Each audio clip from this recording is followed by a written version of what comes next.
Hello.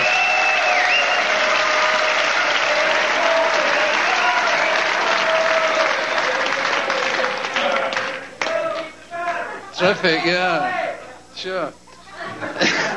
Fuck. Hi. It's great to be here in the Brooklyn Academy of Music, I think. I was in Brooklyn today, and I nearly shit my fucking trousers. This is dangerous. People shouldn't fuck about here. I am a Scottish person. I can't fucking wait to get to Scotland. You frighten me shitless. Look, I'll tell you one thing I do like about New York, though. You appreciate violence the same as we do. You know, you have a thorough, and you swear properly, which is fucking great. You know, yeah, fuck off. I saw a guy.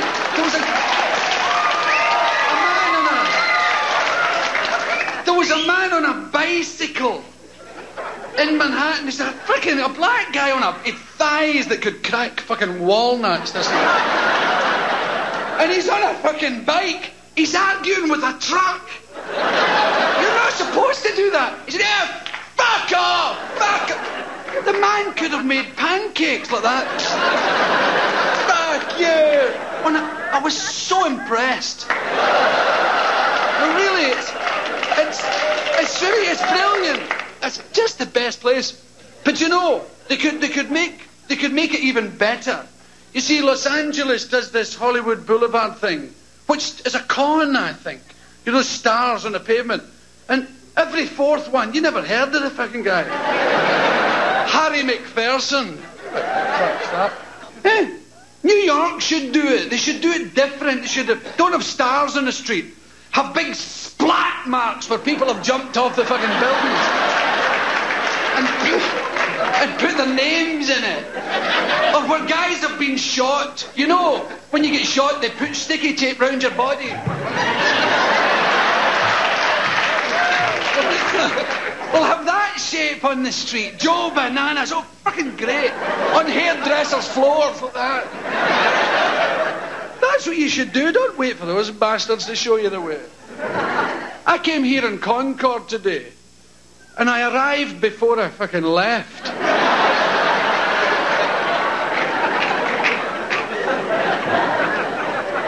It's weird. Concord, don't do it.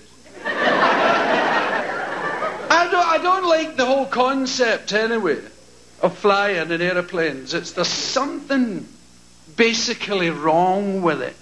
We don't fucking belong up there. I agree with John Lee Hooker. He said if God wanted us to fly, he'd buy the ticket. I don't like it. And they lie to you all the time. All that shit about in the highly unlikely event. And they talk to you like you're mentally ill. This is your safety belt. It already tells you on the fucking thing. Lift. Oh, I see. Click.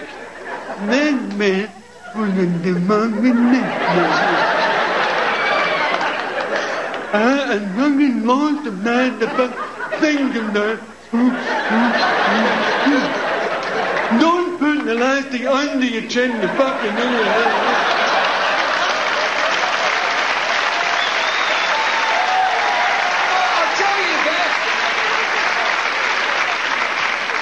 I'll tell you the best one. Before putting oxygen mask on face, extinguish your cigarette.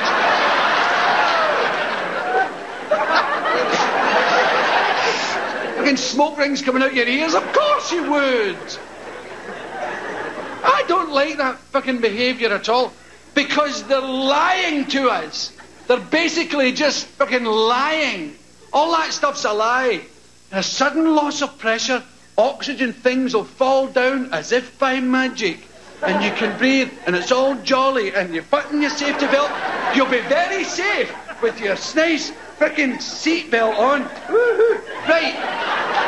When were you ever listening to the news on television and it said, today a jumbo jet smacked into a fucking mountain in Peru? Luckily, all the passengers were wearing seatbelts.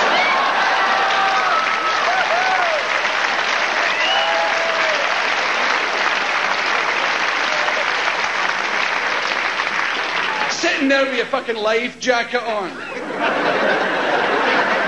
Heading upside down for the fucking Atlantic Ocean. I'm all right. Fuck off. Because if they were to tell you the truth, they would have to say, ladies and gentlemen, in the highly unlikely event of loss of power on all 4 engines, then in all probability, we'll go into the ground like a fucking dart.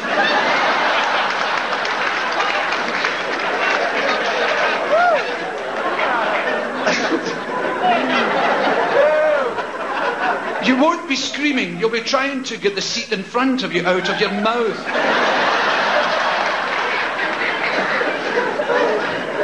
Isn't it the truth? We would be obliged if you wear your life jacket on the way down. This will do you no good at all. But when archaeologists find you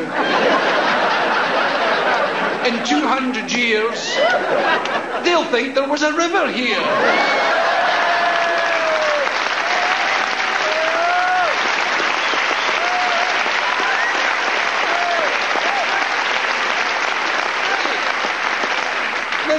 One, the fucking life jacket drill.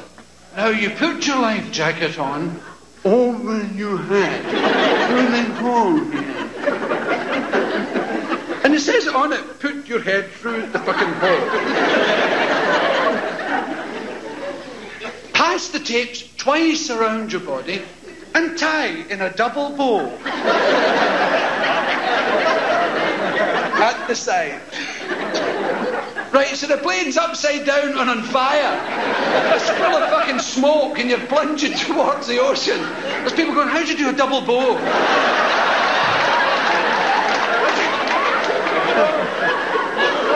There's people running about naked going, yeah! Fuck somebody! You can put your finger there. This year, last year I was doing comic relief, the British one. And we had to go to Mozambique. I had to go. Other guys went other places, you know. Lenny Henry went to Sudan or some fucking place. Other guys went to other... It's fucking disturbing. I went to Mozambique. And I flew from London Airport, Air France, to Maputo. Right? I was desperate for somebody to ask me where I was going, you know. Where are you going? Maputo. Where's that? No fucking idea. I just wanted to be exotic for a while, you know. Maputo.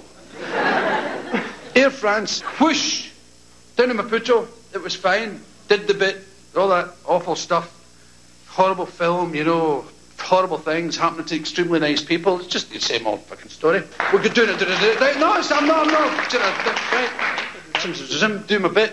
Then the following day, we have to go to a place called Gile, which is away in the far north, a refugee camp, 100,000 people living in dire straits. We have to go up and film them. Now, I don't like those little Buddy Holly aeroplanes. I like the aeroplanes that go...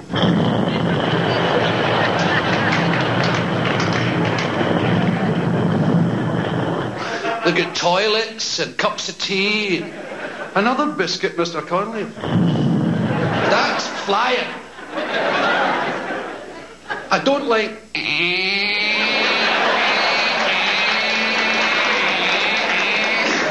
Fuck that. Right. And I like 2 pilots. In case one fucking dies. People die all the time, it's just that you're not around, you know.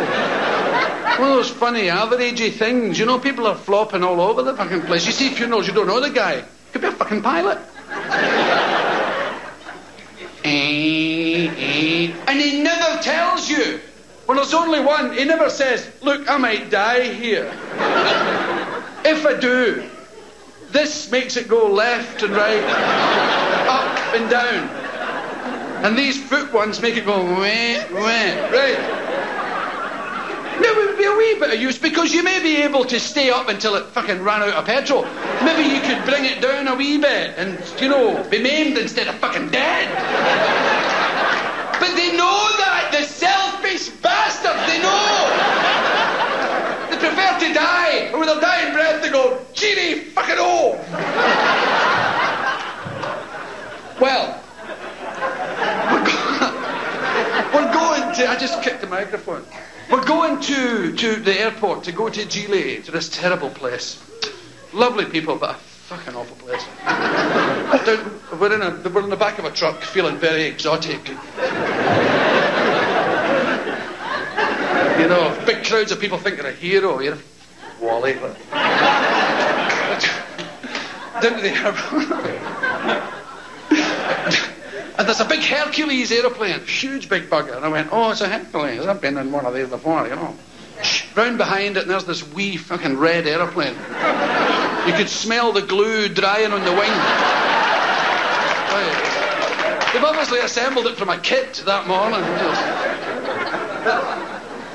It was fucking awful, right? We're sitting in it, we're all sweating, waiting for the pilot. We're not frightened, it's really hot, we're all sort of hairs wet. For some reason, all the heat goes to your crutch in an aeroplane. You open windows, sitting in this puddle.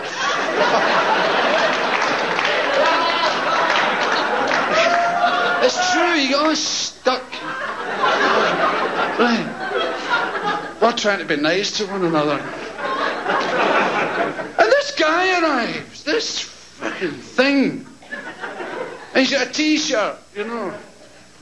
And khaki shorts, big shorts. And flip-flop sandals, those thong fucking things. Hi, I'm Reg, I'm the pilot. I said, fuck off, Reg. No, the man took umbrage. He says, why? I said, go and get men's clothes on, Reg. Now, ladies and gentlemen, times may change, but standards must remain. Your pilot should have long trousers, right? Fucking long trousers. Dark blue, maybe black, but long trousers, a white shirt with half sleeves, a packet of ciggies showing through one of the epaulettes, hairy arms, and a moustache. A piloty looking man, right? Preferably called Nigel Carruthers. Right. See, when Nigel comes on, when you're in the aeroplane, sitting there, you've just got on, you've buckled up your safety belt. Hello, this is your captain speaking, Nigel Carruthers. I think, oh, fuck, I think I'll have a sleep. It's Nigel. Isn't that terribly British idea? Nigel, king of the sky. Oh, there's an interesting cloud formation. Let's go over and have a look. Nigel's clean and nice. Nigel's never asleep at the wheel, smoking dope, scratching his bollocks. None of that. Nigel's bollocks have never been itchy in his entire life. He's never had the necessity to go like that. Nigel never scratches his buttocks. Nigel is upper class, and the upper class don't get itchy arses. Only the working class get itchy arses. Isn't it extraordinary? You never see the Queen going like that. Right? Never.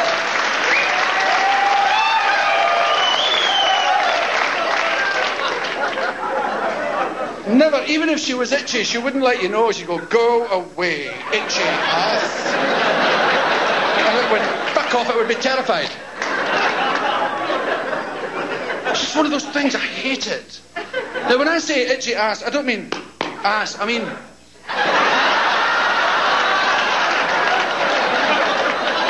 the one that's so far up, you could get it that way.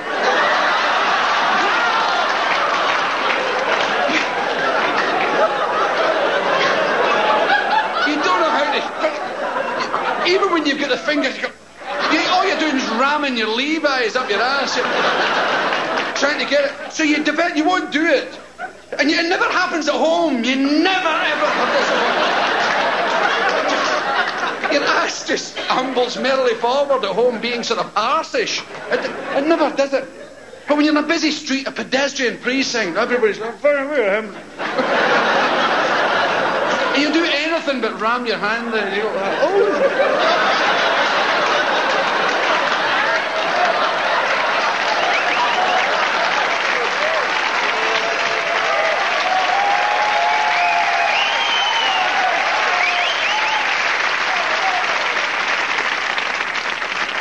Masturbation's a good idea, I think. I've always been a big fan of masturbation. I was about 9, I think, 9 or 10-ish, around there, when I first did it. It was wonderful. There was a guy in my class at school. Now, he was probably in your class too. A sort of international fuckwit. Big high forehead, hair on the palms of his hands. Those guys who were tattooed when they were 5. Pubic hair before everybody else. He sat beside me at school and he said, "Have you done it yet?" What? They call it wanking in Britain. Wanking. Having a wank.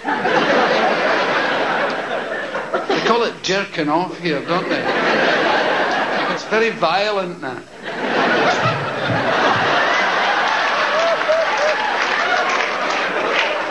You're supposed to be kind to yourself. You don't go fucking... God, I've jerked it off! Jerk. It's not good for you, that kind of... He said, "Have you done it yet?" I said, "What?" "Wanking." I said, "What's that?" "Oh, you must." I said, "I haven't." He said, "It's brilliant. You get your willy in between your finger and your thumb."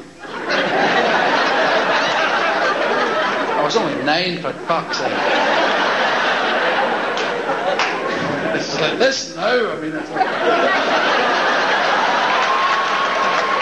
Shit, it's fucking vast. You can probably see it. It's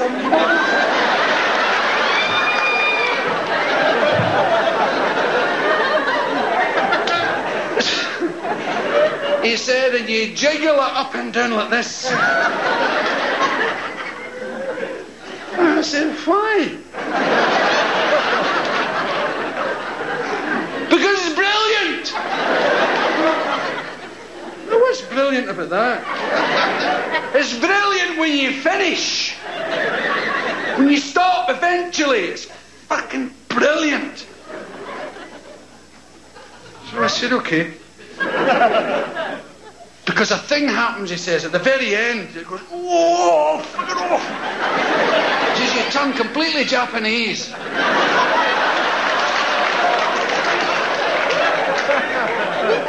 Well, that'll do me. So when school was over, we went behind the bicycle place and we did it together. Pounding away there. And he was right. It was absolutely brilliant, I must say. We both went, "Oh, fucking, oh yes!"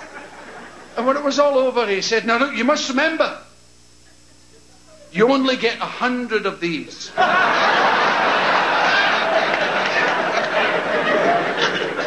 For your whole life. You've had one. So you've only got 99 left. He said, "Keep a notebook and keep score. You must remember, because you do over 100, you fucking drop dead. With your willy in your hand. And your mother gets deeply embarrassed because she can't get the lid on the fucking coffin. It goes up like this. And everybody knows what you've been doing. The neighbourhood also, look at the fucking, see the lid there."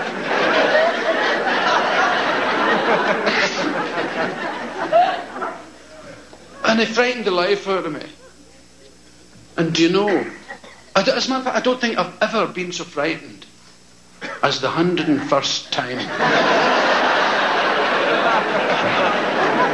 It's the most frightened I've ever been. It was the following afternoon.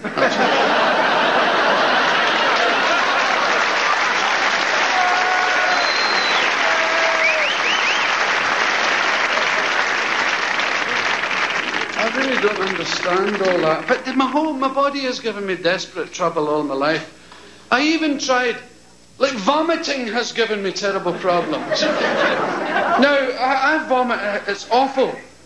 Now, but I've known men who can vomit casually. Have you ever seen those guys drink a lot of beer? You see them going along the street and they go, bleh!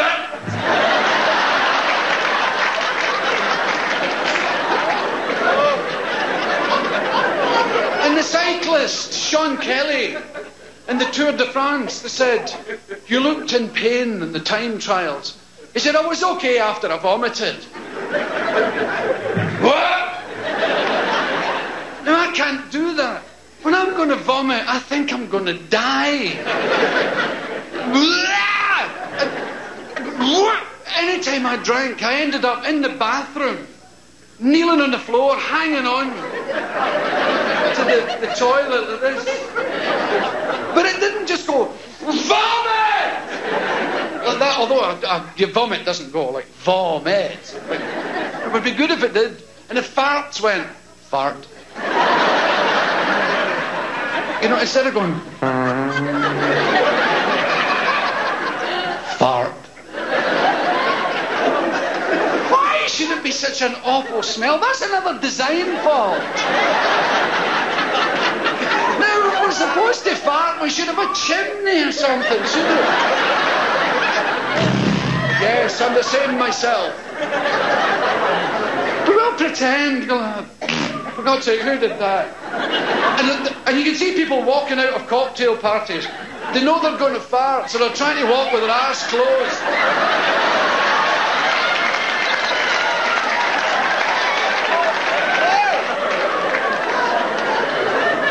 But they usually get caught, because instead of going and then blaming it on something, it goes.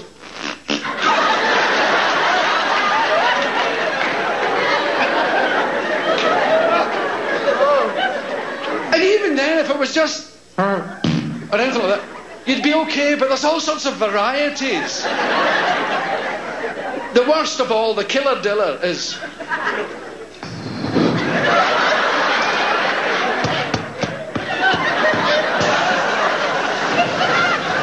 that's the silent killer.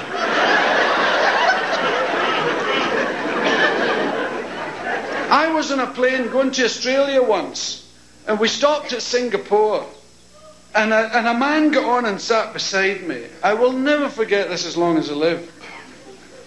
He sat, I was at the aisle, and it was at first class, there was only 2 seats. He sat there, and he knew me he'd seen me someplace before.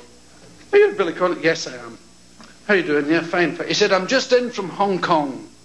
I said, oh, really? He said, and I've just flown Cathay Pacific. Have you ever flown with them before? No, I haven't. I often intended to. They're fucking brilliant. Really, absolutely first class. I said, that's nice. The food was unbelievable. Really? Yes. What did you have? He said, on the flight, he told me, barbecued goose with soya sauce, ginger, and spring onions. He said it was fucking brilliant. I said, I'm glad to hear it. Whereupon he went to sleep, and he curled up in a ball like a squirrel. And we took off, whoosh, into the night, through the clouds. We hurtled up into the sky, whoosh, and we settled down. And we're plunged from a prisoner of war camp in Germany. I'm trying to make my way into Spain now. You want to stand? I will never forget it. As long as I live. Not only was it the worst part, it was the longest. Maybe it was the position he was in. He'd squeezed his ass all up. But he was kind of leaning over and his ass was pointing up towards me. And it made the strangest noise. It was like cloth tearing. Did you ever see a movie with Errol Flynn where he was a pirate and he had a knife in his teeth and he dived from the mast of a big sailing ship? He dived with this, oh, well, not quite. wasn't one for diving like this. But he took a lunge at this other billowing sail, and he stuck his knife in it to stop himself, and it sort of slid down the sail with the knife. Well, that noise is the exact noise his fart made. It was a kind of tortured noise. It was a kind of...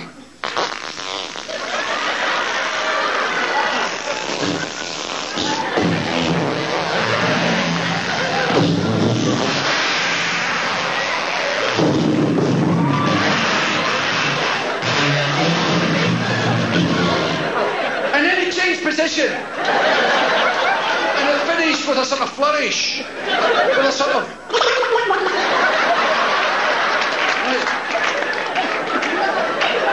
But while the...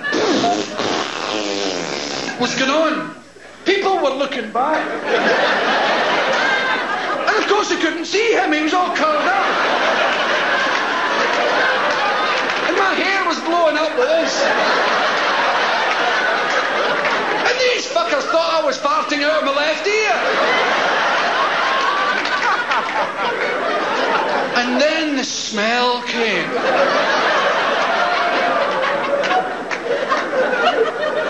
At first I couldn't believe it. I thought, fuck, the plane's on fire. My eyes were burning. And the paint was all changing colour. I thought, for Christ's sake, don't inhale, you'll get cancer. I had to leave.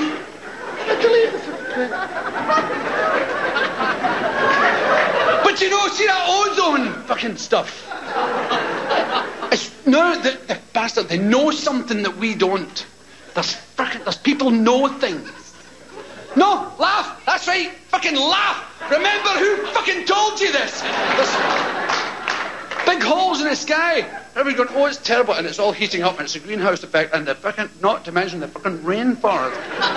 Burning coal, fucking acid rain, fucking big hole in the sky. Right. All of a sudden, in the middle of all this, Poland, who had defended its fucking frontiers with missiles and fucking bristling with armaments, guns and fucking steel helmets, don't come fucking near me. They say, 4 guys demonstrate with fucking anoraks. And they say, okay, the country's yours, have it. Right. Hungary, people in t-shirts and fucking Levi's, we want change. Okay, you got it, it's yours. Lithuania, we want that, fucking have it. Czechoslovakia, fucking here you go. East Germany, here, have it, here, has a hammer, knock the fucking wall down.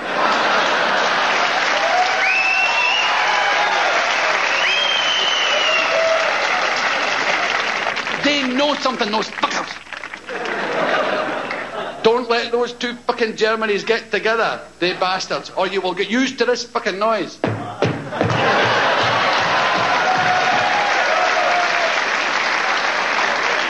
Followed by this noise. Open the fucking door!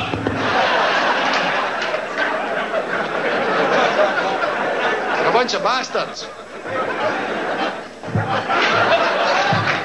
They're all practicing just now.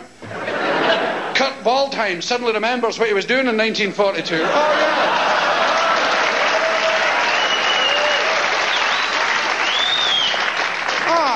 It's all coming back now. That's the year I learned the banjo.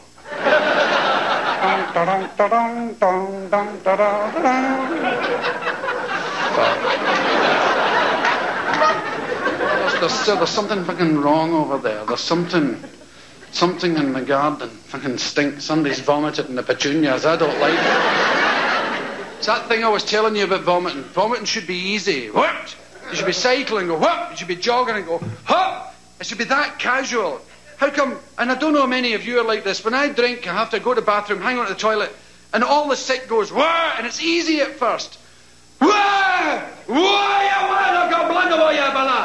And there's an American expression for it about selling a Buick, isn't there?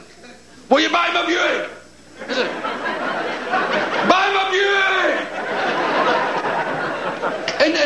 it's called shouting for Huey.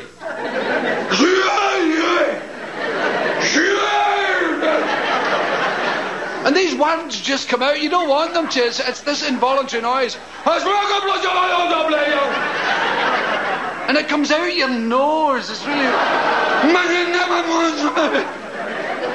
And there's always diced carrots in it. Now, I have never, to my knowledge, eaten diced carrots in my fucking life.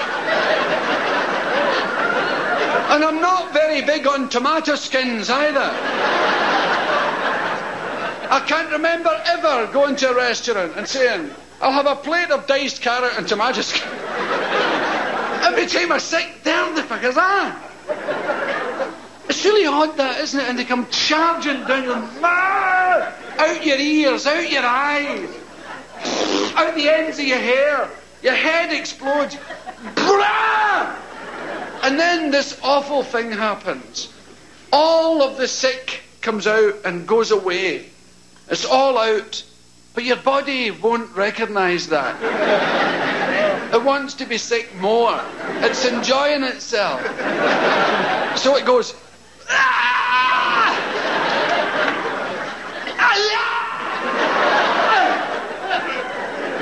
Why is that?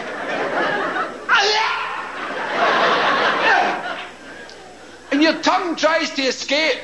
It comes out to here. And then the most awful thing happens. This terrifying shudder comes. So you go...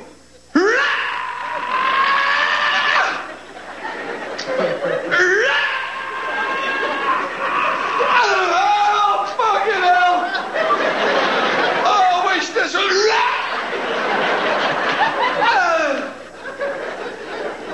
But the worst has yet to come. The veins are all standing out on your forehead.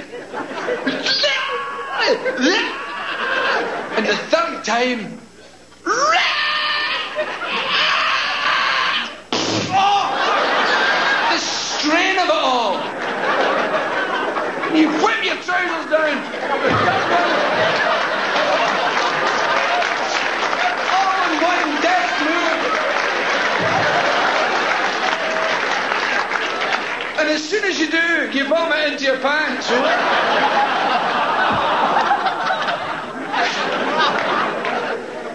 It's been an extraordinary pleasure, ladies and gentlemen.